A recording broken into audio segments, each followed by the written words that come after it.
impacted by a new set of loan level pricing adjustments that are hitting the mortgage market right now.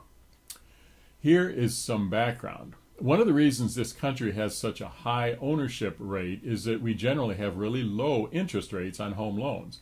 A big reason for that is the standardization of loans by some giant pseudo-government entities, primarily FannieMae and FreddieMac. About 80% of home loans meet these standard guidelines, and it allows for easy interchange of loans by big institutional investors.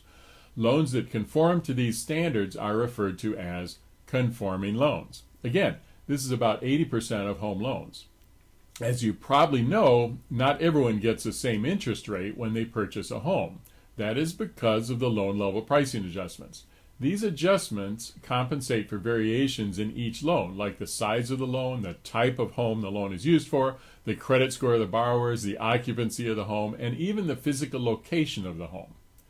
This standardization is normally great. However, when this group changes its standards every few years, it impacts a lot of home buyers. The loan level pricing adjustment changes for 2023 are quite significant.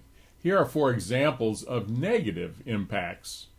First, pricing will now be impacted by a buyer's total debt to income ratio. If a buyer's monthly debt payment is above 40% of their income, they will face a pricing hit. There's a lot of concern that this will lead to additional difficulties in getting loans through underwriting because it is a whole new measurement. Second, for the last 30 years or so, if a buyer's credit score was above 740, they basically had access to the best pricing. The vast majority of the buyers in our office have had scores above 740.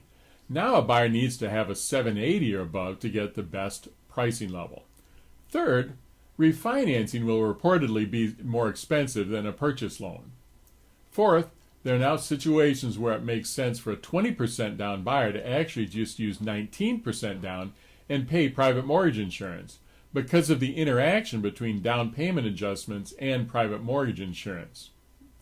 So here are 3 positives of the changes. First, pricing for lower credit scores has improved. For example, a 640 to 680 credit score has actually gotten reduced penalties. Secondly, many 3% down loans have gotten better pricing. And then third, there are now situations where the buyers have qualifying incomes equal to or less than 100% of the area average will not be subject to these new adjustments.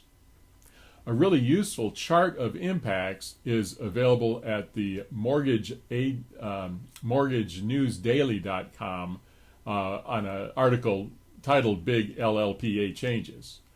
Or if you really want to get into the nitty-gritty, there is an article on Fannie Mae's website about all the details. On a related note, one type of loan that isn't a conforming loan is an FHA loan. Pricing on FHA loans has actually improved significantly. These loans have historically worked well for first-time buyers without great credit or situations where there's a non-occupant co-borrower.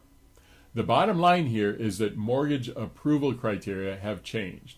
If you have a pre-approval from the first quarter or before, you need to go back to them and get an update.